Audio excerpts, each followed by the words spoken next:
আনলেন খুলনা টাইগার্সের মাহিদুল ইসলাম অঙ্কন। জায়গায় দাঁড়িয়ে তিনি শরীফুল শামীমদের যেভাবে পেটালেন তা ছিল দৃষ্টিনন্দন।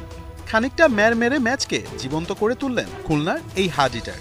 পিটিএ বলের সুতো ছিঁড়ে মাত্র 18 বলে তুলে নিয়েছেন নিজের 50। আগে ব্যাটিংয়ে নেমে যেখানে মিরাজ, নাইম, আফিফরা ব্যর্থতার খাতায় নাম লিখিয়েছেন, সেখানে অঙ্কন দেখিয়েছেন টি-20 ম্যাচ কিভাবে খেলতে হয়।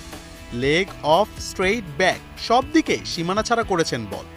অঙ্কনের অঙ্কে একটাই সূত্র, 4 নয়, হাঁকাতে হবে জাস্ট 6। খুলনার ইনিংসে 13টি ছক্কার মধ্যে মাহিদুল অঙ্কন একাই মেরেছেন 6টি ছক্কা। 268 স্ট্রাইক রেটে ব্যাট করা এই হার্ডিটার 22 বলে খেলেন নট আউট 59 রানের এক টর্নেডো ইনিংস।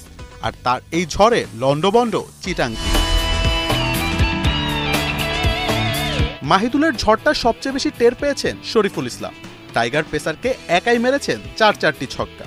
কুমিল্লার ছেলে অঙ্কন প্রমাণ করলেন ভয় ডর যা ছিল মাঠের বাইরেই রেখে এসেছেন, যার প্রমাণ তিনি সদ্য সমাপ্ত এনসিএল এর ম্যাচগুলোতেও দেখিয়েছেন।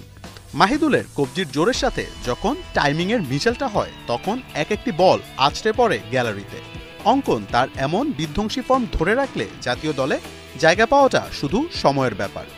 জাকের আলী, শামীম পাটোয়ারি, মাহিদুল অঙ্কন, এরাই কি তবে হতে চলেছে ন্যাশনাল টিমের ফিনিশিং লাইন আপ?